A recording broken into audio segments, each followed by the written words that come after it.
Watching from the sidelines, Yu Jinho witnessed Hunter Sung Jinwoo delivering quick and precise blows to the dungeon boss.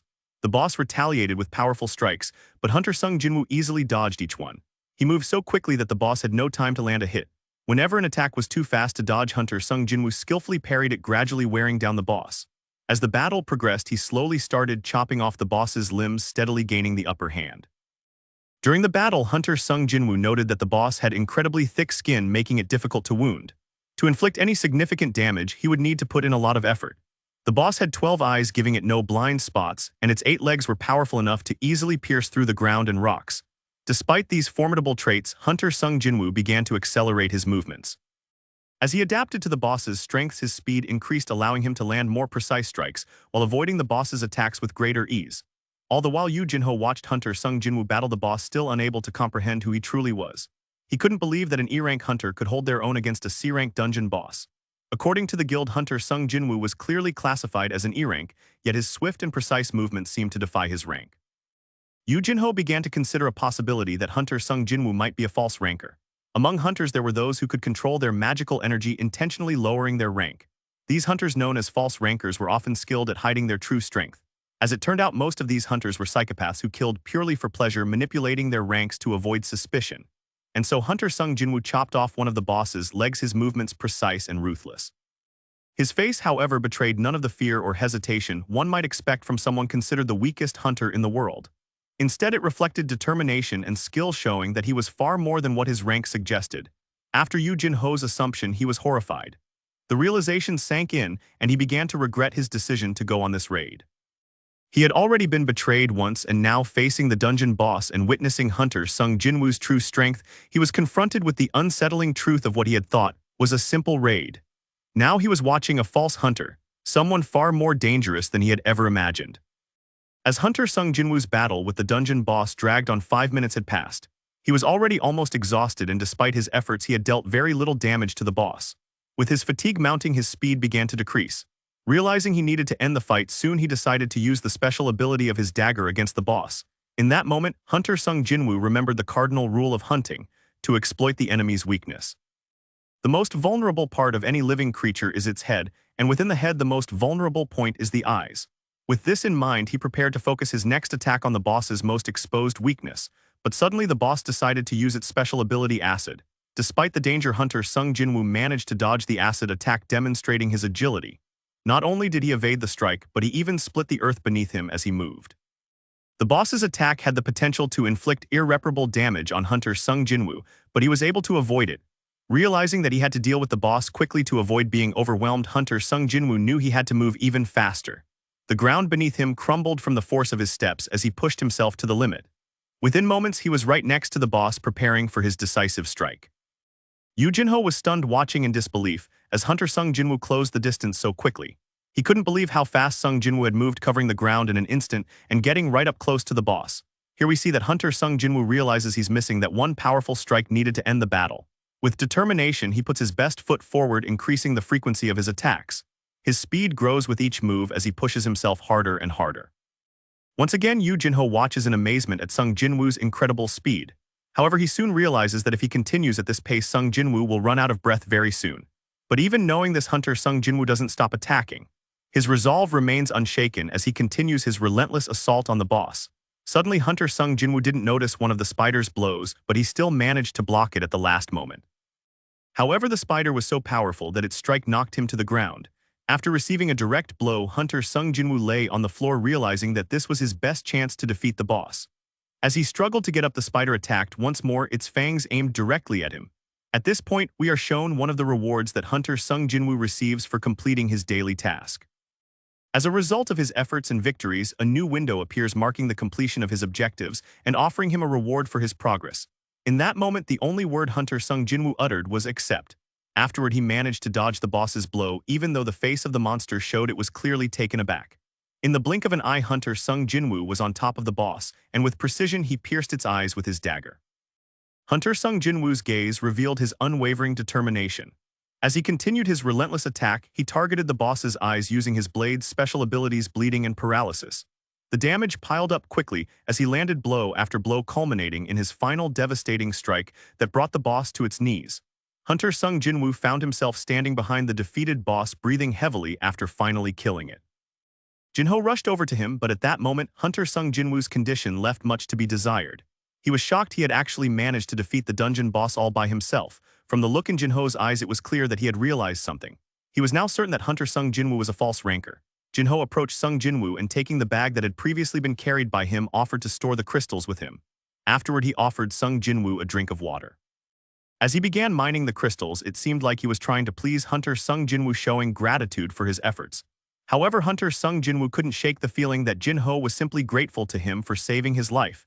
Then we see the explosion at the blocked entrance. From the silhouettes emerging, it becomes clear who it is. The expression on Hunter Sung Jin Woo's face reveals a clear sense of contempt as he watches the newcomers with disdain, knowing that their arrival likely signals more trouble ahead. As the faces of these people slowly come into view, it becomes clear that it's Hunter Hwan Dong-suk and his subordinates. Of course, they were not surprised to see that Hunter Sung Jin Woo and Yu Jin-ho were still alive, even though they had likely expected them to be taken out by now. The tension in the air grows thicker as Hwan and his team approach, clearly with their own plans in mind. Standing there puzzled, the group began exchanging guesses about what had happened. In the end, they concluded that the boss was most likely defeated by Yu Jin-ho thanks to his impressive equipment. Squad leader Hwan realized that he had underestimated Jin-ho. He noted that it was likely that Jin-ho's equipment hid some sort of special ability, as an E-rank hunter alone would be of no use in such a battle.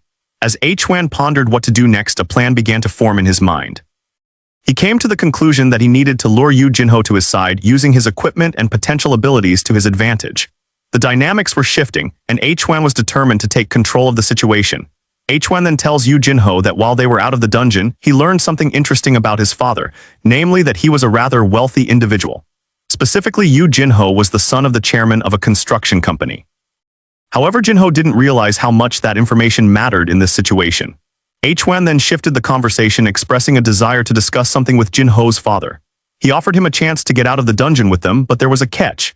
To do so, he would have to kill Hunter Sung Jin Woo. This revelation left the air thick with tension as Hwan laid out his manipulative plan, aiming to turn the situation to his advantage. Surprised at what Hwan Dong-suk had just said, Yu Jin-ho was taken aback by the ultimatum. According to Hwan, Jin-ho had no choice but to kill Hunter Sung Jin Woo, or else they would both die in the dungeon. Initially, Hwan thought Jin-ho was afraid of being found out, but then he realized that Jin-ho might actually be afraid of Sung Jin Woo's E-rank status for some reason. After this, Hwan turned his attention to Sung Jin Woo, but Hunter Sung Jin Woo calmly told him not to worry. Despite the betrayal, Sung Jin Woo was unfazed, his expression almost resigned. He had been betrayed again, and the reason was clear. He was still labeled as the weakest hunter. We can see that Hunter Hwan is definitely not happy about something. He was surprised that Yu Jin-ho had decided to side with Hunter Sung Jin Woo. After Jin-ho chose to stand with Sung Jin Woo, Hwan realized that killing the son of a wealthy family would be incredibly foolish. With this realization, Hwan and his subordinates readied their weapons. Hwan then asked them with the most serious expression on his face if they had ever killed people. It was clear that these words and the expression on Hwan's face affected Jin-ho's resolve, visibly unsettling him. Meanwhile, Hunter Sung Jin Woo remained motionless, unfazed by the tension building around him. But suddenly, Hunter Sung Jin Woo is given an emergency assignment. He doesn't understand why the system has suddenly decided to give him this mission. The conditions of the emergency mission are clear. He must kill the enemies who intend to kill Hunter Sung Jin Woo. This unexpected task catches him off guard, but it's a direct order from the system, leaving him with no choice but to prepare for the consequences. At that same instant, a fiery projectile flew directly at Hunter Sung Jin Woo, striking him head-on. The force of the impact sent him crashing into the wall. Afterward, Hwan, with a smirk, turned to the surprised Yu Jin-ho and told him to forget about Hunter Sung Jin Woo. He suggested that Jin-ho should join them again, implying that they could still use his skills to their advantage despite the earlier tension. Yu Jin-ho stood there, tears welling up in his eyes. He had never before witnessed the death of a man so brutally, and the sight shook him deeply. Meanwhile, Hunter Sung Jin Woo lay among a pile of rocks, a look of contempt in his eyes. Despite the pain, he realized something important. This was the harsh reality of the world. The survival of the fittest was the only rule that truly mattered. As he lay there, battered but not broken, he reflected on his journey. He had been on the verge of death countless times, each time barely escaping. He had entered dungeons an infinite number of times, constantly crippled and maimed, but never giving up. He kept going, driven by the hope that someday something would change, that his relentless efforts would eventually lead to a breakthrough. Hunter Sung Jin Woo now realized that to survive, he would have to kill people. It would be foolish for him to die now, especially after everything he had been through. This wasn't just a coincidence or an act of goodwill, it was what the system needed. The system was pushing him, encouraging him to become stronger, to push past his limits. With this realization, Hunter Sung Jinwoo accepted that he would need to kill. He understood that the system was trying to help him grow, and it was now time to embrace that challenge. The smile on his face showed his resolve. He was ready to fight. He got to his feet, showing that he was prepared to face Hwan and his team. Meanwhile, Cho Hwan and his teammates, thinking that Sung Jinwoo's skills had deteriorated, were confident they could overpower him. However, Cho Hwan realized something was wrong. He had put all his strength into his strike, yet it hadn't had the expected effect. Hunter Sung Jinwoo moved confidently toward Hwan and his team unshaken. Yoo Jin-ho, watching the situation unfold, realized that they had seriously angered Hunter Sung Jinwoo. Yet they still didn't take him seriously because he was an E rank. But Sung Jinwoo, with an unwavering focus, was as serious as possible, ready to prove them all wrong. One of the hunters, thinking they could easily overpower Hunter Sung Jinwoo, approached him and placed a hand on his shoulder. But in an instant, Hunter Sung Jinwoo's hand began to glow and a dagger materialized in his grip. With a swift upward swing, he slashed the hunter's throat. The blood poured out and the hunter collapsed. Here the truth was undeniable. An E-rank hunter had just killed a D-rank hunter. Blood stained Sung Jinwoo's face, but his expression remained cold and focused, ready to continue his hunt. The other members of the group, still in shock, couldn't understand how this had happened. They were left dumbfounded, questioning how an E-rank hunter could kill one of their own. They were also puzzled, trying to figure out where Sung Jinwoo had pulled the dagger from, as they hadn't seen him wield it before. Sung Jinwoo continued to approach them, moving steadily and with intent. Even Hwan, the head of the squad and the strongest hunter in the group, was at a loss, unable to comprehend how Sung Jinwoo had managed to pull off such a feat. The tension in the air was thick, and the group was now realizing just how dangerous and unpredictable this E-rank hunter truly was. As Hunter Sung Jinwoo stood there, the weight of what he had just done sank in. He had killed a man, not just a monster, and now his hands were stained with both human and monster blood. He reflected on the fact that he had taken a life, and although he had done it because of an emergency mission, that couldn't be the sole reason. The truth was that he had killed a man just like himself. This realization didn't break him, though. Instead, it hardened his resolve. Now more than ever, he understood that in this brutal world, only the strongest survive. He had crossed a line, but it was a line he knew he had to cross to survive. From now on, he would never doubt his path again. He was ready to embrace the harsh reality of this world and face whatever challenges came his way. Hunter Sung Jinwoo exuded a powerful magical energy, his bloodlust radiating from him with intensity. Even Yoo Jin-ho, who stood beside him, found himself unable to move, overwhelmed by the sheer presence of Sung Jinwoo. Having regained his magical energy, Hwan prepared to attack Hunter Sung Jinwoo once again, this time with a fire charge. He gathered magical energy into his hand and hurled it towards Sung Jinwoo. But before the fireball even got a meter away, Hunter Sung Jinwoo had already vanished. In an instant, Hunter Sung Jinwoo appeared right in front of Hwan, who had just unleashed the fireball. Cho Hwan, now defenseless and unable to react in time, stood in shock, realizing that he was completely at Sung Jinwoo's mercy. We see Hunter Sung Jinwoo swiftly and decisively chopping Cho Hwan into many small pieces, leaving no room for escape. Squad leader Hwan stands there completely puzzled, unable to understand how an E-rank hunter like Sung Jinwoo could resist and overpower hunters of their caliber. At this moment, two hunters from Hwan's squad, eager to intervene, leap forward to attack. One of them swings his weapon in a broad arc toward Hunter Sung Jinwoo. However, Hunter Sung Jinwoo effortlessly evades the attack, not even flinching, as he continues to demonstrate his overwhelming skill and power. The situation grows more tense as Hwan's team struggles to comprehend how this E-rank hunter is capable of such feats. With his lightning-fast speed, Hunter Sung Jinwoo instantly appeared behind his opponent. He inflicted critical wounds, leaving his adversary vulnerable. At the very same moment, another hunter lunged at him, but Hunter Sung Jinwoo easily deflected the punch aimed at his head. Thanks to his dagger's paralysis ability, every time Hunter Sung Jinwoo damaged one of his enemies, he immobilized them, making it even easier to defeat them. The remaining hunters began to realize that Hunter Sung Jinwoo could use magic, something they hadn't expected from an E-rank hunter. Even Yoo Jin-ho, who had already witnessed Hunter Sung Jinwoo kill the dungeon boss himself, was stunned by how he fought now. He noticed that Hunter Sung Jinwoo had grown even stronger after the battle with the dungeon boss. The difference in his power was undeniable, and it became clear that he was no longer the weak hunter they had assumed him to be. Hunter Sung Jinwoo's bleed and paralysis abilities were wreaking havoc on Hwan's subordinates. As he struck each one, his attacks immobilized them, rendering them unable to fight back. No one, not even a mage of any rank, could land a blow on him or do anything against his overwhelming power. At this point, Hunter Sung Jinwoo was systematically massacring all of Hwan's subordinates with his dagger. His speed, precision, and magical abilities left no room for resistance. Virtually all of the hunters who had fallen victim to his relentless assault now lay motionless on the ground, defeated and unable to rise.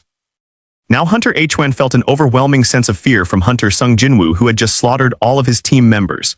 With the sight of his fallen comrades, Hwan realized how powerful Sung Jin Woo truly was. Just then Hunter Sung Jin Woo received a notification. He had killed 7 enemies and only 1 remained. Looking at the carnage around him, Hunter Hwan, though shaken, was determined not to give up his life easily. Believing that he was stronger than Sung Jin Woo, he refused to surrender. After gathering enough mana, Hwan activated one of his enhancement abilities, significantly boosting his physical abilities by 2 to 3 times. He also infused his shield and sword with magical energy, preparing for a final stand. Despite the exhaustion from the battle with the boss and the 7 hunters, Hwan attacked Sung Jin Woo, hoping that his enhanced strength would give him the upper hand. After analyzing Hunter Sung Jin Woo's abilities, Hunter Hwan noticed that Sung Jin Woo specialized in speed and agility, but he couldn't penetrate Hwan's armor. Just as Hwan thought he had the upper hand, something unexpected happened. Suddenly, Hunter Sung Jin Woo's hand was right in front of Hwan's face. Before Hwan could react, Sung Jin Woo grabbed his face with a firm grip. The pain was so intense that Hwan shed a tear, a clear indication that the force of the grip was unbearable. It was evident that Hunter Sung Jin Woo's power was far beyond what Hwan had anticipated. In an instant, Hunter Sung Jin Woo slammed Hwan's head into the ground with incredible force, holding it firmly in his hands. With a cold, focused look, he pointed out the vast difference in their powers. They were still in a C-rank dungeon, and Hunter Hwan had no idea how he had ended up in such a dire situation. Hunter Hwan, in his confusion, came to the same conclusion as Yu Jinho, thinking that Hunter Sung Jin Woo must be a liar. He didn't fully understand what had happened or how things had escalated so quickly. Desperate, Hwan begged Sung Jin Woo to let him go, promising to give him anything he needed in exchange. However, Hunter Sung Jin Woo made it clear with his unyielding gaze that he had no intention of releasing someone who had tried to kill him 3 times. He wasn't interested in any offers or promises. Hwan's fate had already been sealed. Seeing no more avenues for escape, Hunter Hwan began to threaten Sung Jin Woo, mentioning his younger brother as leverage. It was a last-ditch effort to save himself, but Hunter Sung Jin Woo remained unmoved, knowing that in this world only the strongest survive. Hunter Sung Jin Woo didn't even bother to listen to Hwan's threats. With one sharp and precise swing of his dagger, he decapitated Hwan Dong-suk, ending the life of the raid leader once and for all. It was only after finishing his hunt that Hunter Sung Jin Woo paused, taking in the sight of his surroundings. His clothes were drenched in blood, a stark reminder of the brutal battle he had just fought. Yu Jinho, who had been watching the brutal scene unfold, felt a wave of nausea rise within him. The horror of what he had just witnessed was overwhelming, and he could barely process everything. After the death of the boss, quite some time had passed, and the dungeon had already started to close. Realizing it was time to leave, Hunter Sung Jin Woo and Yu Jinho decided to exit the dungeon. As they prepared to leave, the alerts came through, notifying Hunter Sung Jin Woo that he had met the conditions of his emergency assignment. He could now receive his reward for completing the task. After Hunter Sung Jin Woo had sorted out his problems in the dungeon, the scene shifts to a building in Washington, D.C., U.S. A man is seen waking up in his room drenched in sweat. From the way he wakes, it's clear he likely had a bad dream or nightmare. Observing his physique, it becomes apparent that he is an unusual person, someone who stands out in terms of strength or capability. We are then transferred back to the Seoul home, where we see the inspector sulking, reflecting on the aftermath of the incident in the double dungeon. As he mindlessly goes about his business, his assistant approaches with breaking news. The assistant reports that during a C-rank dungeon suite, 8 people lost their lives, and only 2 hunters, 1 D-rank and 1 E-rank, survived the ordeal. The weight of the news hangs heavy in the air, showing just how dangerous the world of hunting truly is. The inspector, though not confused, thought that after the 8 hunters died, the 2 low-ranking survivors must have escaped the dungeon. However, his assistant reported that they had actually cleared the dungeon. The assistant explained that the survivor Jinho likely had high-ranking equipment which enabled him to defeat the boss. But there was something odd about this. While the usual boss, a giant arachnid, had killed 8 people at once, this was an unusual outcome. The inspector then realized that his assistant was hiding something. The assistant went on to reveal that one of the survivors was E-rank hunter Sung Jin Woo, who had also survived the double dungeon incident. The inspector remarked that he should suspect Jin Woo as well, especially given the high-end magic meter they had been using at the time. The powerful equipment was certainly telling. Then the assistant reported another troubling fact. Among the dead hunters was Hunter Hwan Dong-suk. The inspector immediately understood that there was a deeper motive behind all of this. Something didn't add up, and he realized that he couldn't simply let it go. There was a reason for everything that had happened, and he had to get to the bottom of it. Here we see Hunter Sung Jin Woo enjoying drinks and chicken wings, having returned after clearing the C-rank dungeon. He decided to treat his little sister and share a moment of relaxation. However, even though he wanted to enjoy a beer, he couldn't. The reason for this was the ability he had gained after raiding his home dungeon, which he had previously not paid much attention to. Now thanks to this ability, he was immune to any poisons including alcohol. As Hunter Sung Jinwoo reflected on this, he realized that his recent actions had fulfilled the necessary requirements of a secret mission called Courage of the Weak, which had helped his leg recover. This ability, which had been affecting him in ways he hadn't fully understood, was now making him stronger, more resistant to outside influences. Later, Hunter Sung Jinwoo's thoughts shifted to a new theory and he decided to test it. Leaving the rest of the food for his little sister, he went to his room to further explore his abilities. His sister noticed the change in him after his training and realized he had become much harder to communicate with. She couldn't help but wonder about the deeper transformations he was undergoing both physically and mentally as he delved deeper into his powers.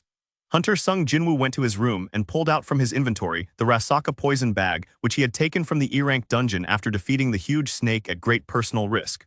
With a steady hand, he drank the venom, its color resembling acid. Thanks to his ability, the negative effects of the venom were cancelled, while the positive effect was activated. This effect reduced the physical damage he received by 20%, making him even more formidable. Meanwhile, after his little sister had finished eating, she came to him and mentioned that someone had called for him.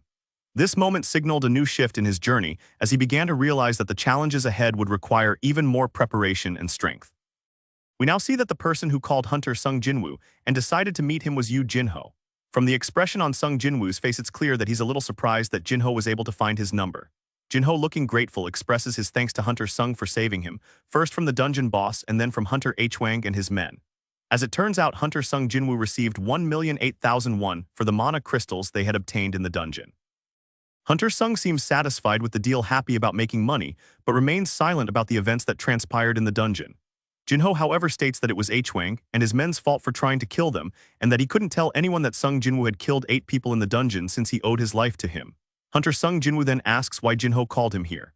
Jinho, with a determined look in his eyes, responds that he has a serious conversation to have.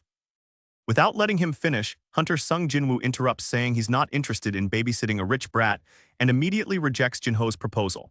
However, Jinho shows with his entire demeanor that he's serious. He tells Sung Jinwoo that a good reward will await him if he agrees to work with him. Finally, Hunter Sung Jinwoo listens, reminding Jinho of what happened on their recent trip to the S-rank dungeon. He asks Jinho if he's sure he wants to continue as a hunter after what happened there. Then a thought occurs to him. Jinho reveals that he wants Hunter Sung Jinwoo to clean up dungeons with him as he plans to become a guild master. After this selfish request, Hunter Sung Jinwoo is even more unwilling to help, but Jinho continues to convince him, explaining that in order to become a guild master, he needs to participate in at least 20 raids and pass an internal exam. Hunter Sung Jinwoo then remembers that Jinho is the son of the owner of Yujin Construction Company, and the timing suggests that his desire to become a guild master is directly related to this company. Jinho explains that his father wants to start his own guild, which is a very dangerous place, but it holds treasures such as magical crystals, mana crystals, and even monster corpses that can be used as materials.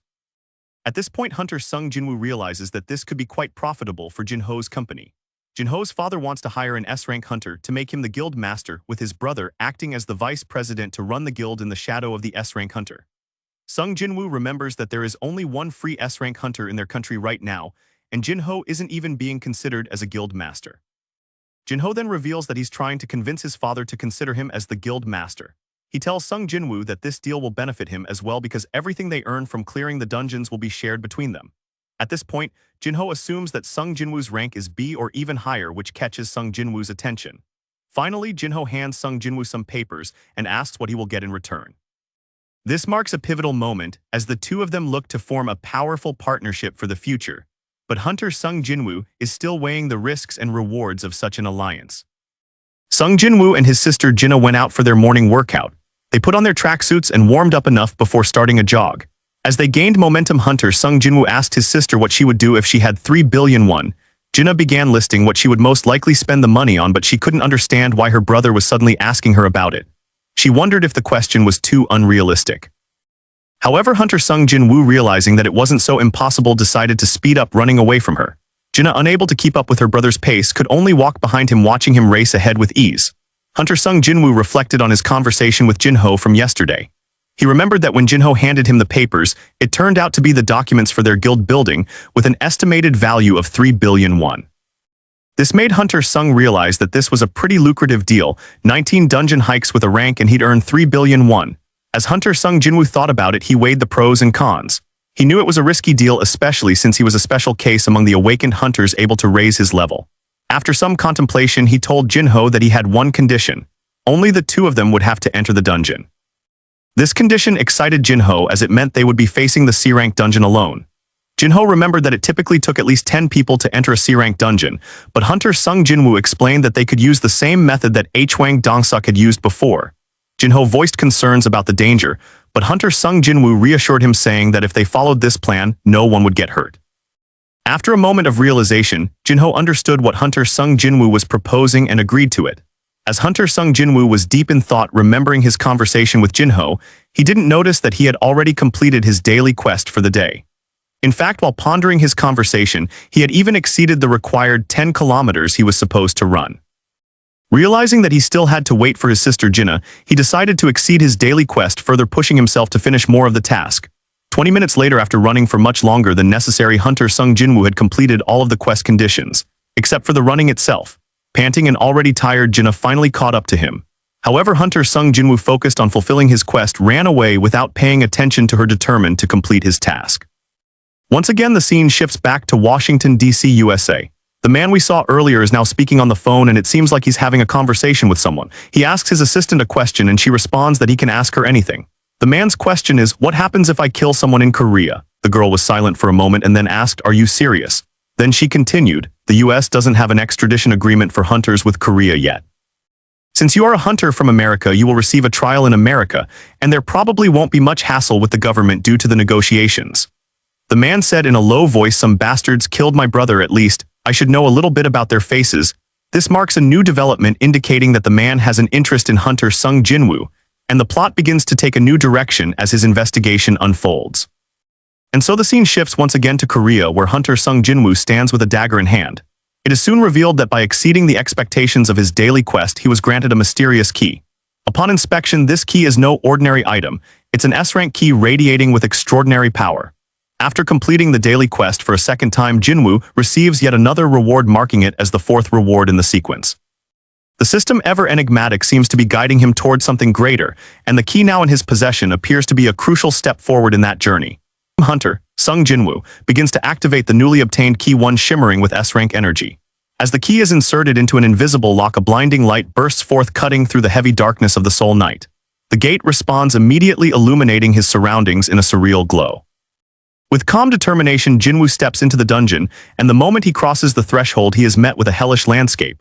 Fire consumes everything in sight, buildings reduced to crumbling silhouettes within a sea of flames. This blazing inferno is a stark contrast to the low-rank dungeons he once faced.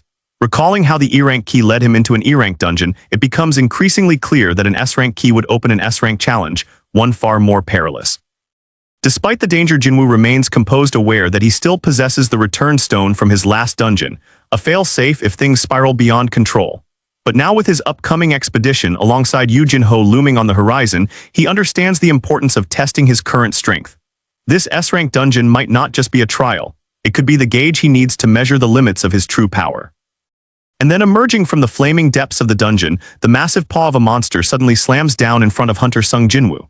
Towering above the charred ground stands the guardian brother of hell, Kerberos, his name glowing ominously in a light red hue, a clear indicator of danger from the system itself. The beast radiates raw infernal power, each step shaking the very foundation of the dungeon. Yet even in the face of such an overwhelming presence, Sung Jinwoo remains unshaken. His eyes, calm and unreadable, show no trace of fear. Instead, he analyzes the enemy, coldly calculating his next move. The pressure emanating from Kerberos might have crushed any other hunter under its weight, but to Jinwoo it is merely another opponent to be dealt with, a stepping stone in his ever-ascending journey of power. As Hunter Sung Jinwoo reflects on his experiences, he remembers the key he used to open the S-rank dungeon. He realizes that if the difficulty of the dungeon corresponds to the key's rank, his chances of surviving in an S-rank dungeon are close to zero. After B rank, the complexity of dungeons increases significantly, but fortunately such high-ranking dungeons don't open often. The number of S-rank gates that have opened can be counted on one hand, like the one that appeared on Jeju Island. After the gate opened, the island turned into a wasteland, and even a team of S-rank hunters would struggle to clear such a dungeon. The number of S-rank hunters is too small, and therefore most hunters would be better off avoiding S-rank dungeons altogether. As Kerberos charged at Hunter Sung Jinwoo, the hunter outpaced the beast and struck it near its ribs. After landing his first attack, he began questioning whether his attacks could even affect S-rank dungeon monsters. Activating his title Wolf Killer, which boosts his abilities by 40% against wolf-type monsters, he pressed forward, landing several more strikes on Kerberos. Realizing that his speed was still lacking, he activated his sprint skill, increasing his movement speed by 30%. With this enhanced speed, Hunter Sung Jinwoo became even faster and Kerberos struggled to keep up. To deal more damage, he used his Bloodlust skill, causing an aura to surround him as he closed in on the beast. However, the resistance of Kerberos was too strong and the skill's effect was largely ineffective. Hunter Sung Jinwoo wasn't surprised, as he had expected this. Even with the Wolf Killer enhancement, his attacks couldn't seem to penetrate the beast's defenses. His doubts faded as he realized this was an S-rank dungeon and that Kerberos was no ordinary monster. Kerberos, enraged by the attacks, activated its rage skill, doubling its stats. With newfound strength, the beast lunged at Hunter Sung Jinwoo. Without hesitation, he dodged and moved faster than the beast, landing a blow right in its eye. However, unlike normal monsters, Kerberos didn't feel pain, which allowed it to strike back, nicking Sung Jinwoo in the forearm and sending him flying into a wall. The impact caused the wall to collapse. As Sung Jinwoo's health rapidly decreased, the system activated his resilience skill, reducing the damage he took by half when his health dropped below 30%. Sung Jinwoo realized that the system was trying to help him, but he knew that he had to push himself beyond its expectations to survive. Determined to end the battle, Sung Jinwoo activated his first recovery reward, restoring his strength, health, and mana. Before Kerberos could strike again, Hunter Sung Jinwoo grabbed the beast by its fangs and twisted its head 180 degrees, stunning it.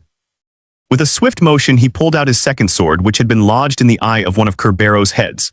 He then cut through the other head's eye, and with one final blow, he crushed the skull of the third head.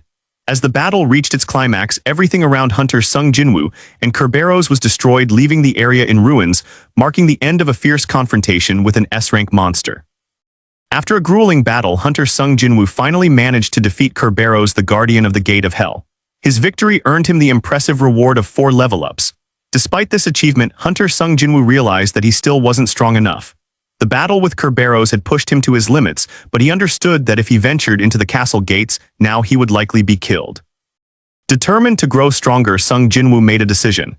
He would return to the castle, but only after he had become even more powerful. This realization marked a turning point in his journey, solidifying his resolve to continue training and improving so that he could face even greater challenges in the future. The scene shifts to a shabby man who appears to have gone through some kind of personal tragedy. He approaches a member of the Hunters Association and explains that he has heard the saying, "Everything that happens in the dungeon stays in the dungeon," yet he is still unclear on how to proceed with his request. The Hunters Association member, confused, asks what the man wants from him. The man then places a large bag on the table in front of the Hunters Association member. The bag contains 2 billion won, and he begs the hunter to kill whoever harmed his daughter. He wants revenge for his daughter, who committed suicide following the incident. The Hunters Association member, after hearing the man's plea, replies that it will cost an additional 1 billion won to cover the involvement of other hunters who would also be needed for the job. The man responds calmly, saying he has no issue paying the extra money. It is revealed that the man is a B-rank hunter typically sought after by large guilds. However, instead of joining one of these big guilds, he endured hunger and instead became part of the department of tracking hunter guilds. His true nature is revealed. He finds it far more enjoyable to kill people than to hunt monsters. This sets the stage for a darker and more dangerous plot as his motivations begin to unfold. We are shown a scene where a man in a training uniform is attacking another person. It turns out that the two men are engaged in a friendly sparring session, not an actual fight. Around them, there are other people watching, clearly impressed by the display of skill. The sparring appears to be a friendly match, and after some intense back and forth, they finally reach the end of their session, completing the training session or match. The moment emphasizes the competitive but supportive atmosphere, where the participants and onlookers acknowledge the effort and skill involved in the sparring. It sets the tone for the camaraderie and respect among those who train or compete together. It turned out to be Mr. Song, a skilled and experienced fighter, engaged in a sparring match with his apprentice. After the match, his apprentice praises him, acknowledging that Mr. Song is as skillful as ever. However, Mr. Song notices that his apprentice isn't fighting with full strength. His apprentice admits that he couldn't fight at his full potential as he has lost his left arm. Mr. Song, undeterred by this admission, tells his apprentice to ignore his injury and fight him with full force. Before they continue, Mr. Song receives an emergency call from the Hunters Association. The situation takes a shift, as his student asks him if he's serious about postponing his retirement, implying that Mr. Song had previously considered retiring. Mr. Song's response shows that he wasn't planning to retire anytime soon.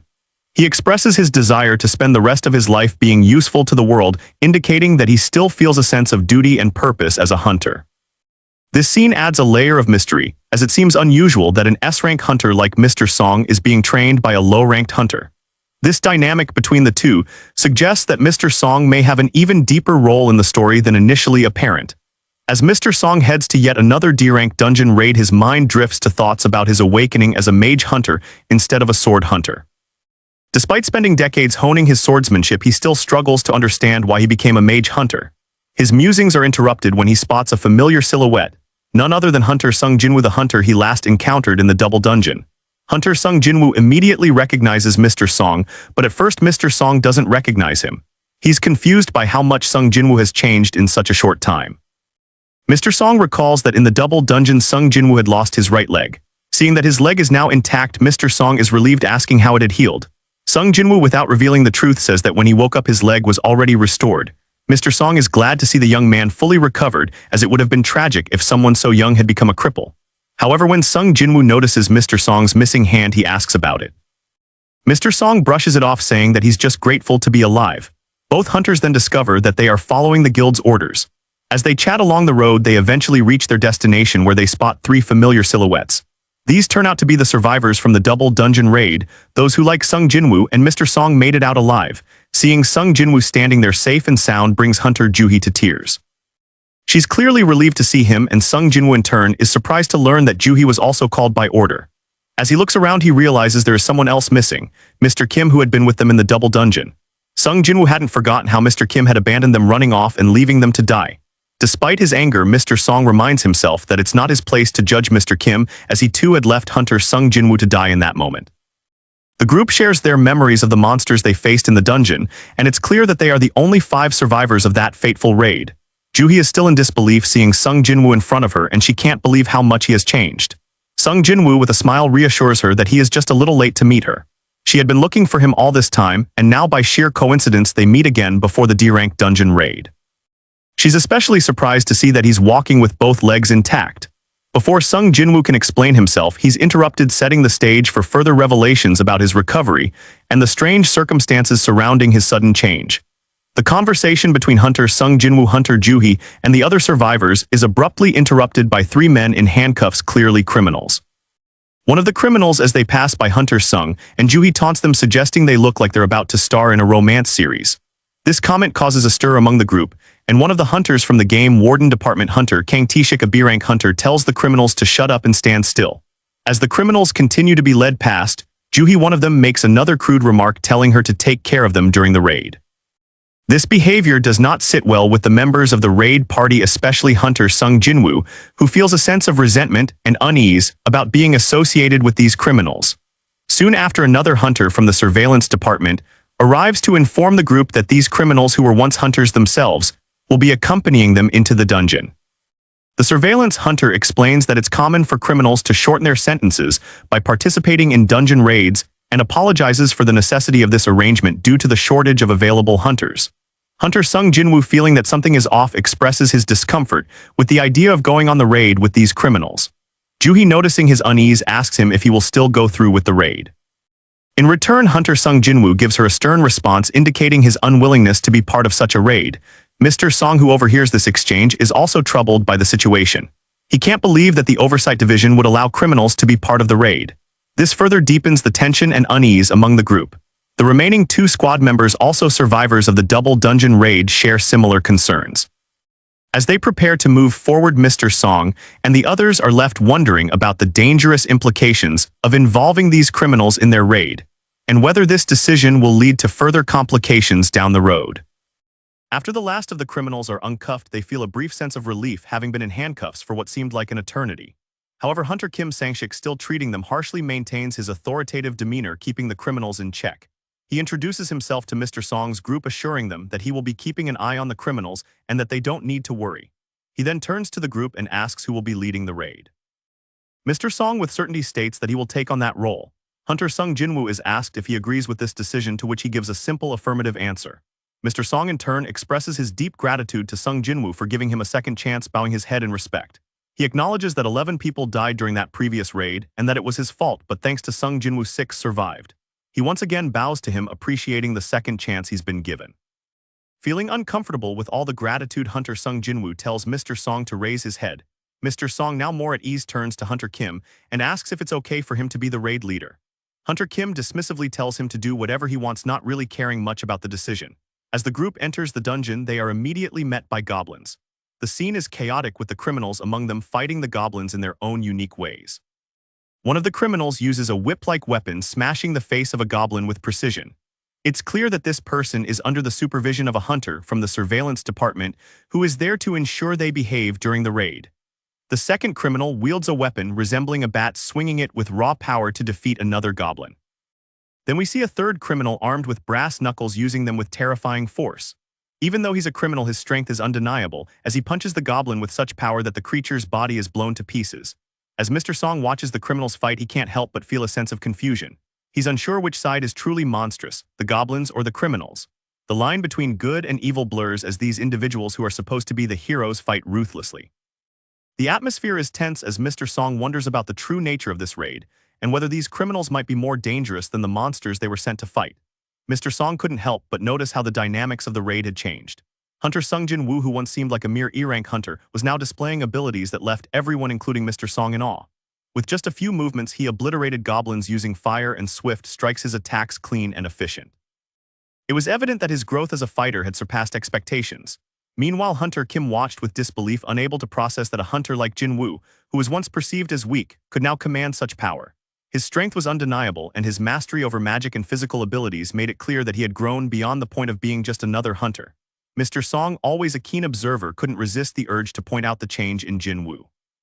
He casually remarked that a swordsman with such a weak swing should not have been able to keep up with the pace of the raid. This wasn't the same Hunter Sung Jin Woo from the double dungeon. The shift in his abilities was undeniable, and it made Mr. Song even more curious about how far his growth could go. As they continued their raid, clearing goblins one after the other, Hunter Sung Jin Woo felt a new sense of confidence that he hadn't experienced before. It wasn't just his fighting style that had changed. His aura, his presence in battle had evolved. For the first time, he realized that he wasn't the hopeless hunter he once thought he was. Hunter Juhi, on the other hand, was concerned. She had noticed how Hunter Sung Jin Woo had been warming up and practicing martial arts during their time apart. But while he had been steadily improving, she couldn't shake the feeling that the constant battles had worn her down. The fear of the ordinary goblins, something she once could easily handle, had now begun to take its toll on her. She quietly wondered if the time might be approaching when she would have to step away from being a hunter. Her injury had certainly left its mark, not just physically, but mentally as well. As they fought their way through the goblins, the thoughts and doubts of each hunter began to intertwine. While Jin Woo had transformed into someone capable of handling much greater threats, the others were still coming to terms with their own limitations. As Hunter Sung Jin Woo and the others navigate the dungeon, tensions rise, especially with Hunter Kang and the criminals. The two groups have split up to clear the dungeon faster, but something feels off to Jin Woo. As they proceed through their respective paths, Jin Woo senses the presence of immense magical energy coming from the first passage, realizing that the dungeon boss lies within. Hunter Sung Jin Woo's suspicion toward Hunter Kang only grows as they move deeper into the dungeon. While Kang leads the criminals down their path, he speaks in a chilling manner, equating goblins to children and making unsettling comments about survival at any cost. His words make it clear that for him there is no difference between humans and monsters, and his philosophy is one of ruthless survival. Meanwhile, Hunter Sung Jin Woo, contemplating his own growth, is more concerned about what might be happening with Hunter Kang and the criminals. He feels conflicted not only about the monsters in the dungeon, but also about the dark intentions brewing in the other groups. As the two paths converge, Hunter Kim, who is still haunted by his past actions, abandoning Jin Woo in the double dungeon, finally decides to apologize. His heartfelt apology comes after reflecting on how he left Jin Woo to die, but now seeing his growth, he knows he must own up to his cowardice. Despite the apology, Hunter Kim knows Jin Woo doesn't have to forgive him, but he does it anyway. When they reach the end of their tunnel, they discover that their passage connects directly with Hunter Kang's path. Shocked by what he sees, Hunter Kim peers into the other tunnel and hears a chilling monologue. The voice, belonging to the criminal who had been under Hunter Kang's supervision, describes how he finds pleasure in causing others pain and watching them beg for mercy. This revelation hits Hunter Kim hard, realizing that the criminals they're dealing with are far more dangerous than they anticipated. It's clear that the dungeon is no longer just a test of strength against monsters. It has become a battle of survival, with moral lines being blurred by those willing to do anything to ensure their own survival. As the tension continues to build, Hunter Tishik is seen holding one of the criminals by the neck, while Hunter Kim and the other hunter witness a gruesome scene. Hunter Kang is seen holding another criminal by the throat, and with a swift movement he decapitates the prisoner. The two men, Hunter Kim and his companion, watch in horror, realizing how twisted and dangerous Hunter Kang is. Back in the distance, Hunter Sung Jin Woo, Mr. Song, and Juhee hear a loud, ear-splitting scream signaling that something is terribly wrong. Hunter Song, feeling an overwhelming thirst for blood, tells Mr. Song that they need to go back. As they approach the tunnel where Hunter Kim and the other hunters had gone, they don't fully understand the situation yet, but realize they must hurry to reach the source of the scream. However, just as they're getting closer, Hunter Kang appears unexpectedly, his eyes gleaming with malevolent intent. He attacks Juhee, clearly aiming to kill her. In a split second, Hunter Sung Jin Woo reacts, leaping in front of her and blocking Kang's deadly strike. Kang was stunned, surprised by Sung Jin Woo's speed. Hunter Sung Jin Woo asks, "What are you doing?" Then Kang starts jumping backwards, surprised that Sung Jin Woo can block his ambush, something no normal E-rank hunter can. Hunter Sung Jin Woo remains calm despite the dangerous situation, trying to understand why Hunter Kang would target Juhee. He wonders what motivates him to strike first, especially since Juhee is a healer and not a combatant. Meanwhile, Hunter Kang is visibly surprised by the fact that Hunter Sung Jin Woo was able to block his ambush, a feat that no ordinary E-rank hunter should have been capable of. He had initially planned to get rid of Juhee, thinking that a healer would only slow them down, but now seeing how dangerous Sung Jin Woo is, he's determined to eliminate all the hunters one by one, just like he did with the prisoners behind him. Mr. Song, watching the scene unfold, is unable to comprehend why someone from a guild, someone who should be an ally, would behave this way. He's confused and disturbed by the betrayal unfolding in front of him. Despite everything he knows, they must act fast before Hunter Kang kills them all. The air is thick with tension as it becomes clear that Hunter Kang will stop at nothing to achieve his twisted goals. Sung Jin Woo, standing firm, realizes the severity of the situation. This fight is no longer about completing the raid, it's a battle for survival, and he's ready to do whatever it takes to protect his team. As Hunter Sung Jin Woo turned his attention toward the man behind them, he noticed a shocking sight. It was Hunter Kim Sang-sik sitting helplessly in a pool of blood, his body battered and covered in wounds. The scene was grim and the realization hit hard. Hunter Kim, someone who had been part of their group, was now in a critical state, clearly left for dead. He told Juhee to recover for him. The more he talked, the more urgent he became. Juhee went to heal him. Mr. Kim said weakly, "Stop, you can't save me. I've lost too much blood." Jin Woo shouted, "You said you had to live for your family. You have to live at all costs so that I can hate you." Mr. Kim sobbed, I'm sorry, I don't want to apologize like this, but if I bow my head now I'm going to die, I'm sorry." A satisfied smile appeared on Mr. Kim's face, and then he passed away. As Sung Jin Woo scanned the room, he saw that the situation was rapidly deteriorating. Hunter Kang had shown his true colors, and now it seemed like every hunter in the group was a target. Hunter Kim's bloody condition only added to the urgency of the moment. He couldn't afford to waste time. Despite the chaotic scene, Hunter Sung Jin Woo remained composed. He knew that if they didn't act quickly, Hunter Kim would not be the only one to fall victim to Hunter Kang's brutal assault.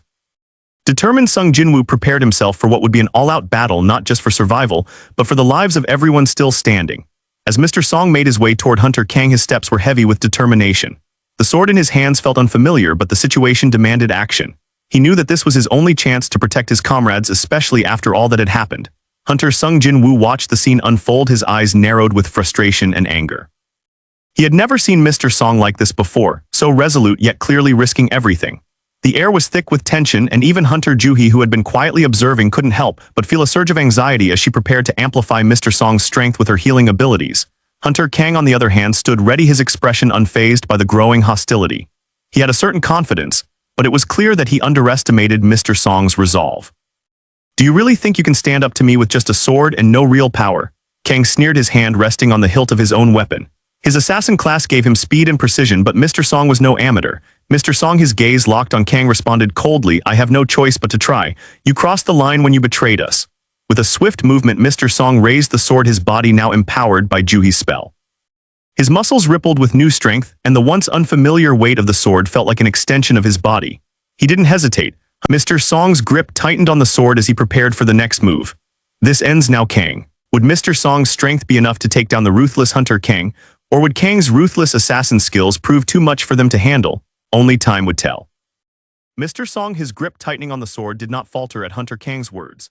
He knew the odds were stacked against him, but he had no intention of backing down. His mind raced, calculating every move, every possibility. He could feel the energy from Juhee's spell coursing through him, empowering his body, his movements. But Hunter Kang was a seasoned assassin with years of experience, and he had underestimated him once. This time, Mr. Song would not make the same mistake. "You talk a lot for someone who's about to lose," Mr. Song muttered, his voice steady despite the pressure mounting within him. He could see the opening. Hunter Kang's arrogance had blinded him to the urgency of the situation. The more Kang taunted him, the more it made Mr. Song realize that his only chance lay in outsmarting his opponent. Kang sneered, his eyes glinting with deadly intent. "I don't need to waste my energy on you. I'll end this quickly." With a flash, Kang moved, disappearing from sight for a brief moment. But Mr. Song was prepared. He had been expecting this. The assassin's speed was impressive, but not enough to evade Mr. Song's sharpened senses. With the boost from Juhi's magic, Mr. Song anticipated Kang's move and sidestepped just in time. He raised his sword, deflecting Kang's blade that came at him from the side. Hunter Sung Jin Woo watched in stunned silence as Mr. Song, with a calm yet determined expression, attacked Hunter Kang with a swift and powerful strike. The sound of the blade slicing through the air echoed in the dungeon, leaving a trail of tension in its wake. But to everyone's shock, the figure of Hunter Kang simply vanished into thin air. What had appeared to be a clean and decisive blow was nothing more than a shadow, an illusion. Mr. Song's strike had met only air. Hunter Kang's voice echoed in the stillness as he revealed the truth behind his ability. "Nice try, but it's all just smoke and mirrors. I'm not as easy to catch as you think." Sung Jin Woo could barely believe his eyes. He had witnessed Mr. Song's precision, his confidence, and his strength, but even that was insufficient against Hunter Kang's abilities. The illusion dissolved, revealing Kang unharmed, standing just a few feet away, grinning as he surveyed the situation. "Your moves are impressive, Song," Kang said with a smirk, "but even that's not enough." The air was thick with the tension of the moment. Mr. Song, realizing that his earlier attack had failed, tightened his grip on his weapon, eyes narrowing. His breath was steady despite the shock he felt. This battle had just become more complicated. Hunter Sung Jin Woo, observing from a distance, couldn't help but acknowledge the skill and tactics displayed by both hunters. Mr. Song's speed and technique had caught Kang off guard for a brief moment, but it wasn't enough to secure victory. Meanwhile, Kang's evasive skills were formidable, his ability to phase in and out of reality making him an unpredictable and dangerous opponent. Mr. Song shifted his stance, not allowing the failure to throw him off. He knew he was facing a different kind of opponent now, one whose tricks and illusions would challenge every instinct he had. But he wasn't about to back down. With a deep breath, Mr. Song lunged forward again, faster than before. This time he wasn't just relying on his sword, he was using his instincts, his experience, and everything he had learned over the years. Each strike was measured, each movement deliberate. Hunter Kang, still in his fluid and elusive form, moved just as quickly to counter, but now there was something different in his eyes. He could feel the pressure building. Mr. Song wasn't giving up, and that made him more dangerous than ever. "You're persistent," Kang acknowledged, but his grin remained. "But persistence won't win this fight." But Mr. Song wasn't trying to win with persistence alone. He was trying to outsmart his opponent, to find the cracks in Kang's strategy, and with every moment that passed he was learning. Hunter Sung Jin Woo could see it, a shift in Mr. Song's demeanor. He was adapting. As the fight continued, Mr. Song began to land blows, small calculated attacks that chipped away at Kang's defenses. Each hit seemed to drive Kang back slightly more, pushing him into a corner. The illusionist was no longer able to avoid every strike. Finally, after a precise and well-timed maneuver, Mr. Song managed to land a blow on Kang, grazing his side. The impact caused Kang to stagger, the first real sign of vulnerability from the otherwise untouchable assassin. Hunter Sung Jin Woo's gaze sharpened as he watched the two hunters battle it out. He could sense that the tides were turning. Mr. Song wasn't just fighting for his life, he was fighting to prove something. This was no longer a simple raid. It was a battle of wit, skill, and determination. Mr. Song, panting slightly, met Kang's gaze. "I don't need to be the strongest," he said, voice steady despite the exhaustion beginning to show. "I just need to be smart enough to win." Hunter Kang, now realizing that Mr. Song was no longer playing by his rules, narrowed his eyes. This wasn't a fight he could win with just tricks. Mr. Song had adapted, and that was something Kang didn't expect. With a final decisive move, Mr. Song launched himself forward, his sword cutting through the air with deadly intent. And this time Kang wasn't fast enough to dodge. As the blade found its mark, the fight came to an end. Hunter Kang collapsed, defeated by Mr. Song's relentless strategy and newfound resolve. Hunter Sung Jin Woo watched as the dust settled. Mr. Song, despite everything, had emerged victorious, not through overwhelming strength but through his persistence, intelligence, and adaptability. "Not bad," Sung Jin Woo muttered to himself, a small smile tugging at the corner of his mouth. "Not bad at all." Hunter Kang stood there smirking as he prepared for the final blow. The battle had taken a toll on both of them, but Kang's speed, his ruthless nature, and his ability to outmaneuver his opponents had pushed him to the edge of victory. His eyes glowed with cold calculation as he lunged forward, ready to strike down Mr. Song. But just as Kang's weapon approached, a flicker of movement caught his eye. Mr. Song, despite his fatigue, had raised his hand and chanted an incantation, summoning a pillar of fire that shot toward the sky. The flames swirled, lighting up the dark surroundings and casting an ominous glow. Kang's smirk faltered for a moment, but his speed was undeniable. He dodged the magical pillar, twisting his body with agility and grace. His confidence never wavered, he was faster, stronger, and he knew he had the upper hand. "You think a little fire can stop me?" Kang sneered, his voice dripping with disdain. "You should have stuck to swords, old man. Magic won't save you." Mr. Song, bloodied and bruised, stood his ground despite the overwhelming odds. His breath was heavy, but his eyes burned with resolve. He knew his time was running out, but he wasn't going to die without putting up a fight. Kang's sword swung again, aiming directly at Mr. Song's throat. But in that moment, a realization struck Kang: something was off.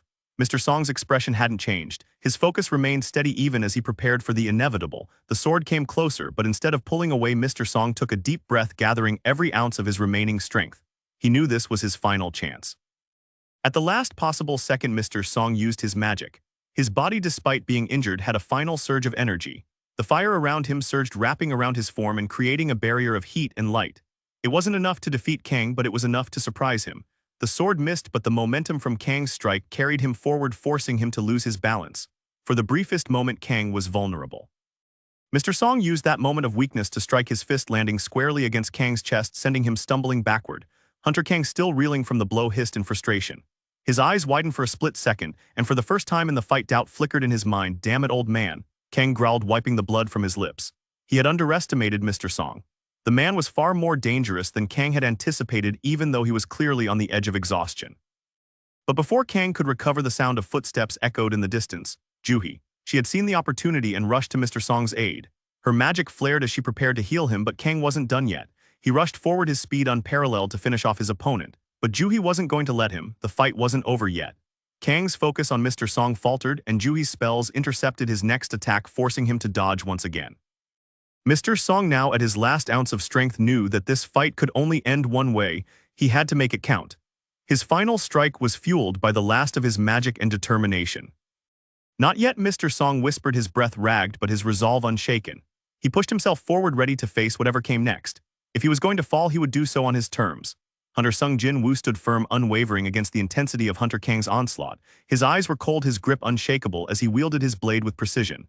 The sound of metal clashing against metal reverberated through the air as Hunter Sung effortlessly parried Kang's vicious strikes. Each swing of his sword was a statement, one that revealed the difference in their power despite the rank difference. Hunter Kang, stunned by the strength he was facing, staggered backward after Hunter Sung's sharp deflection. His hand trembled as he held his blade, not from fear but from the raw force with which his weapon had been knocked away. His thoughts raced as he tried to process what was happening. This man couldn't possibly be E rank. It doesn't make sense. His mind reeled as he tried to reconcile the incongruity of the situation. "Who are you?" Hunter Kang demanded, his voice tinged with disbelief. "What is your rank?" Hunter Sung Jin Woo took a deliberate step back, maintaining a calm demeanor despite the violence that had unfolded moments before. "My name is Sung Jin Woo and I am E rank." A flicker of confusion crossed Hunter Kang's face as he processed the answer. He had expected an elite in S rank, or at least someone who could explain the incredible strength he had just witnessed. But E rank? It didn't fit. It can't be. The realization began to settle in. The person before him wasn't just some low-ranking hunter, but someone far more dangerous, someone hiding their true power. His mind quickly shifted from confusion to suspicion. This man has been concealing his abilities. But why? What is he hiding? Hunter Sung Jin Woo's allies, watching from the sidelines, were equally stunned by what they had witnessed. They had never expected this E-rank hunter to display such mastery. It wasn't just his blade technique, it was his overall control, his skill, his resilience. They started to wonder if they had underestimated him. Was this man really as weak as his rank suggested? Hunter Kang's allies too were thrown off by the situation. The idea of an E-rank hunter performing with such expertise didn't align with their understanding of the rank structure. To them, it was inconceivable that someone of such a low rank could rise to such a level of combat ability. This man is hiding something, they thought. There's no way an E-rank can do this. One of Kang's loyal associates, who had witnessed the entire confrontation, looked upon the scene with shock. Could this be the same person who killed his opponents before? They thought. Is this the awakened one? The one who has received unimaginable power? The thought struck a chord, and the realization sent chills through the group. There were whispers of a rare occurrence, someone awakening to power beyond their rank, rising against the odds. They had heard stories about people who, against all expectations, gained extraordinary power, but it was incredibly rare, only one in hundreds of thousands. And yet it seemed like this was exactly what had happened to Sung Jin Woo. His ability to perform like this, to hold his own against someone of Kang's caliber, suggested he had tapped into something beyond ordinary. For the inspector watching from the shadows, this revelation was a golden opportunity. If this is truly the awakened one, he thought with a smirk, then I've struck gold. His mind raced with possibilities and his euphoria grew. He had the leverage now. He could use this information to his advantage. And so with this newfound knowledge, the inspector decided that Sung Jin Woo couldn't be allowed to walk away. There was too much to gain. His decision was made. Jin Woo would not leave alive. He was too valuable, too dangerous, and too unpredictable. Hunter King, seeing the glint in the inspector's eye, understood what would come next. He knew the moment had arrived. The weak and the strong had been separated. The battle was now no longer just about survival, it was about gaining control of this terrifying force. Hunter Jin Woo stood still, his gaze unwavering, yet his mind was filled with suspicion and questions. He had been watching his adversary closely, analyzing his every move, but now as the conversation unfolded he couldn't help but feel a deeper unease. Why is he doing this, he wondered.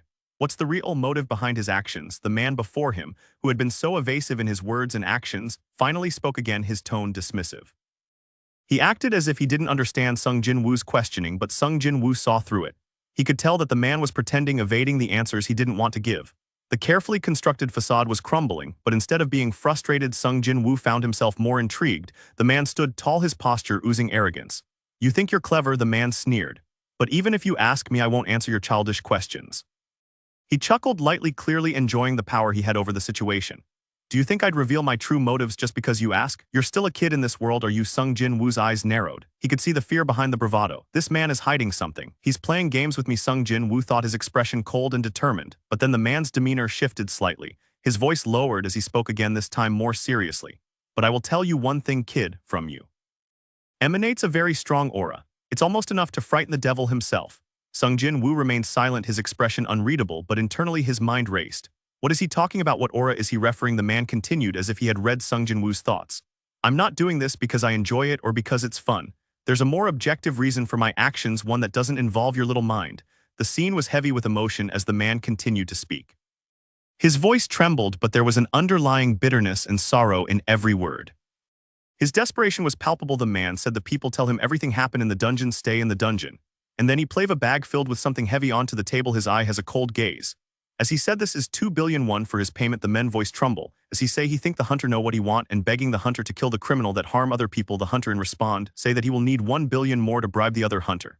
And ask if the man money and subtle. He asked the reason for the man behavior. The man continues that, "When we find trash on the ground, we feel uncomfortable. But we don't clean it." As he continue, "What the reason to pick up and throw the trash away?" Suddenly his eye filled with rage as he say, "Among the prisoner, there were the one that traumatized his daughter. In result, she took her own life and ended, leading to her mother's shock. And now still in the hospital, making him can't sleep at night." As the hunter understand his reason behavior, the man continue that the hunter don't need to worry, he will fulfill his part. Jin Woo stood silent, absorbing the gravity of the man's words. He could feel the anger, the fear, and the grief emanating from him. The guilt and the sorrow of a father who had lost everything. The weight of that request hung in the air, suffocating. It wasn't a simple job. It wasn't just another mission. It was a plea, a desperate cry for justice. The thought of money didn't interest Jin Woo as much as it once had, but the personal stakes in this situation were different. It wasn't just about killing criminals for money, it was about preventing further suffering. The idea of protecting people, of stopping the cycle of violence, of ensuring that these monsters would never hurt anyone again, that resonated with him. He looked at the man, then at the bag of money he had placed on the table, and for a moment the weight of the decision felt even heavier. But deep down Jin Woo knew what needed to be done. These people, these criminals needed to be stopped. There was no redemption for them, they were too far gone. Jin Woo gave the man a nod. "I will do it, I'll take care of them, no one else will suffer because of them." The man, though still distraught, breathed a sigh of relief. He finally felt like there was a way forward, a way to right the wrongs that had been done to his family. Jin Woo turned to leave. His decision made his path clear. He had a mission now, a personal one, and he would carry it out with the same determination he brought to every fight. This wouldn't be just another job. It would be his final stand against the monsters who had stolen so much from the innocent. The battle intensified as the two fighters clashed at incredible speeds. Jin Woo's opponent, a master of illusion and deception, was proving to be far more formidable than he initially appeared. Every time Jin Woo thought he had the upper hand, his opponent would vanish in a blur, leaving behind nothing but a trail of afterimages. These illusions were almost impossible to follow with the naked eye. As the fight raged on, the air crackled with energy. Jin Woo, relying on his enhanced senses, managed to predict the movements of his opponent, but each strike seemed to fall short. His enemy was simply too fast, too unpredictable, darting in and out of view with breathtaking precision. "You're not bad," his opponent sneered, his voice coming from behind Jin Woo as he tried to land another blow. "But you still don't understand. Speed alone isn't enough to win." Jin Woo gritted his teeth, realizing that this fight would be unlike anything he had faced before. The illusions were a new challenge, one that forced him to rethink his strategy. He couldn't rely solely on his raw power and speed anymore. He had to anticipate his opponent's next move and adapt quickly. In a flash of movement, his opponent appeared in front of him again, aiming a deadly strike at his chest. Without hesitation, Jin Woo activated his enhanced reflexes, ducking just in time to avoid the attack. He retaliated immediately, swinging his blade with all his might. The blow landed with a crack, but the figure before him shattered into mist. It was another illusion. Frustration began to build within Jin Woo, but he quickly shook it off. He couldn't afford to let anger cloud his judgment. This enemy thrived on confusion and misdirection, but Jin Woo had been through countless battles. He knew how to remain focused. As his opponent reappeared once again, this time from a different angle, Jin Woo made a split-second decision. Instead of attacking, he feigned a weakness, lowering his guard just slightly. The opponent, eager to strike the finishing blow, lunged forward, his blade aimed at Jin Woo's heart. But this time it was a trap. In the blink of an eye, Jin Woo pivoted, using his opponent's momentum against him. With a single fluid motion, he disarmed the illusionist, and before he could react, delivered a devastating blow to his opponent's side. The force was so immense that it sent the figure crashing into the ground, finally breaking through the illusions. For the first time, Jin Woo was able to see his opponent clearly. The man, gasping for breath, tried to push himself up, but it was too late. His body was already too battered from the attack. "You were good," Jin Woo said, his voice cold and devoid of emotion. "But not good enough." With a swift motion, Jin Woo ended the fight, his blade cutting through the air with lethal precision. The man crumpled to the ground, defeated. As the dust settled, Jin Woo looked around, his gaze sharp. The battle was over, but something nagged at him. There was more to this fight than just physical strength. His opponent had been testing him, pushing him to his limits, trying to uncover his weaknesses. But in the end, it was his resolve, his focus, and his adaptability that had triumphed. Jin Woo turned to leave the battlefield, his eyes scanning the surroundings. He knew that this was just the beginning. There were more battles ahead, and the challenges would only grow more difficult. But for now, he had proven to himself that he was ready for whatever came next. The air crackled with intensity as the two combatants squared off. Jin Woo, now fully aware of the challenge before him, faced off against his opponent, the man with purple hair. A crowd of onlookers had gathered, sensing the impending clash between two powerful figures. The tension in the air was palpable, each movement and breath calculated, knowing the consequences of the battle that was about to unfold. The man with purple hair, his expression twisted with confidence and an air of superiority, prepared to engage. His eyes locked onto Jin Woo, sizing him up. Despite his opponent's cold demeanor, the man felt an undeniable thrill, as though he could finally face someone worthy of his skills. 3 billion isn't enough, the man with purple hair muttered under his breath. "Not for someone like you." His voice was filled with disdain, as though dismissing Jin Woo's power before the fight even began. But what was most unsettling was the anticipation in his eyes, the hunger for a challenge.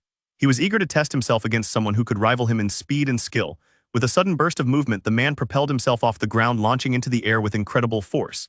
His speed was astonishing, blurring his form as he dashed towards Jin Woo. But Jin Woo, cold and calculating, met the challenge head-on, his eyes narrowing as he prepared for the clash. "You think you can outpace me?" Jin Woo murmured to himself, his senses sharpened. His opponent's speed was remarkable, but it was no match for his own precision.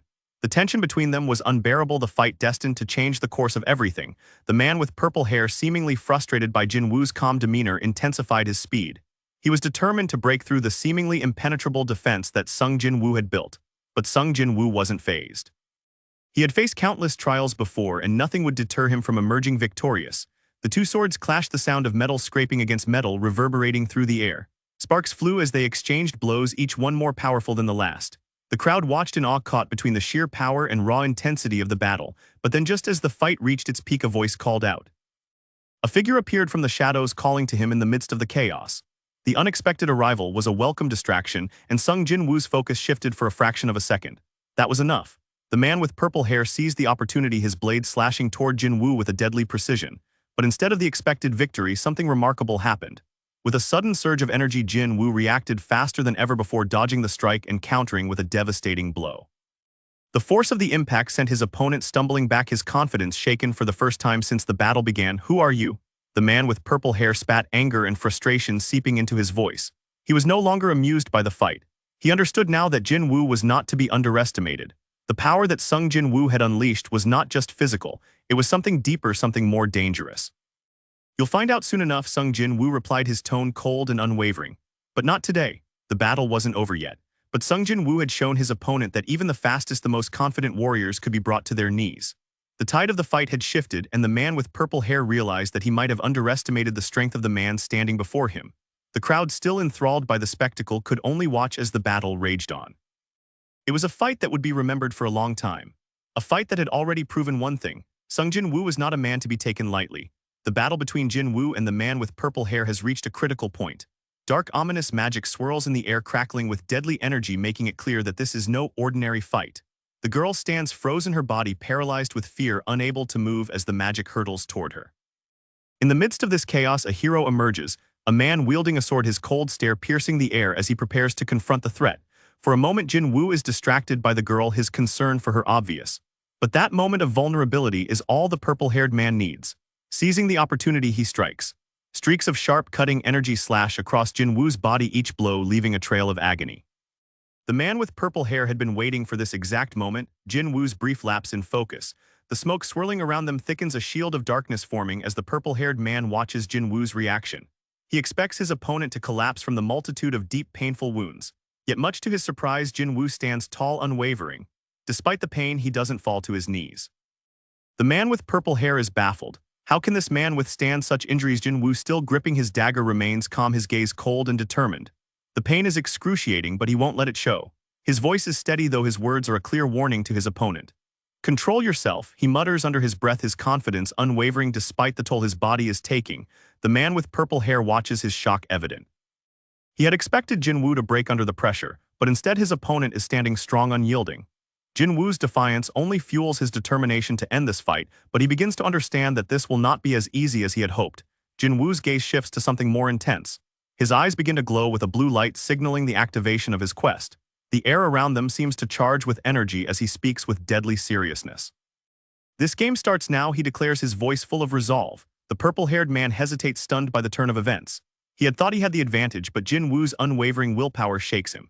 The fight has taken a different turn, and Jin Woo is now ready to prove that his resolve is stronger than the purple-haired man's strength. Jin Woo crosses his arms, his posture commanding, his eyes locked on his opponent. "I'm grateful to the system," he says, his words calm and cold-blooded. "It's given me another reason to straighten you out." With that, the true battle begins. The stakes are higher now, and there's no turning back. The purple-haired man realizes that Jin Woo is not just fighting for survival, he's fighting with purpose, with everything on the line. And Jin Woo's determination to win has just reached a whole new level. The tension in the air is palpable, and both combatants are ready to unleash everything they have left. Jin Woo's movements are swift, almost too fast to track. The glowing white light envelops him, his power surging as he moves with calculated precision. His opponent, the man with purple hair, watches in a mixture of disbelief and fascination. He had expected a fight, but not one where the dynamics shift so suddenly. As Jin Woo charges forward, his speed amplifies by the sprint skill, a blur of motion that leaves trails of smoke behind him. The ground beneath his feet crumbles and the air around them grows tense, charged with energy. Jin Woo's rapid pace is unmatched, and even the purple-haired man struggles to keep up. His focus falters for a split second as Jin Woo maneuvers around him, using his agility and precision with the dagger. The purple-haired man crosses his arms defensively, but it's clear that Jin Woo's attack is inevitable. In an instant, Jin Woo's dagger slashes through the air, aimed directly at his opponent's face. The speed of the strike is so overwhelming that the purple-haired man barely has time to react. His thoughts race, but the reality of the situation catches up with him too quickly. In the blink of an eye, Jin Woo's blow lands, a gust of wind accompanying the devastating attack. The purple-haired man is sent reeling, a deep cut opening on his chest as the air is knocked from his lungs. His eyes widen in shock. He had underestimated the true power of his opponent. The man's realization hits him hard. This isn't just a battle of speed or strength. Jin Woo is on a different level entirely. The man with purple hair, once so confident in his superiority, now sees the full extent of Jin Woo's power. Jin Woo stops, standing calmly behind him after delivering a punch with lethal precision. He watches the purple-haired man stagger, his breath labored and his posture faltering. The confidence that once radiated from the man has been shattered. As the battle continues, Jin Woo remains as poised and focused as ever. His opponent, now fully aware of the gap between their strengths, is left scrambling to find a way to counter Jin Woo's relentless onslaught. The fight has only just begun, but the purple-haired man is already rethinking his previous overconfidence. Jin Woo's calm demeanor and precise strikes make it clear that he has only just started to tap into his full potential. The battle is far from over, but the tide has shifted, and the purple-haired man now faces the terrifying reality of facing a true powerhouse. The man with purple hair, still cloaked in his invisibility, continues to taunt Jin Woo, his voice echoing in the air, but his confidence begins to wane as he sees that Jin Woo is still standing. Despite the bleeding tendons and the agonizing pain, Jin Woo's expression remains cold, his focus unwavering.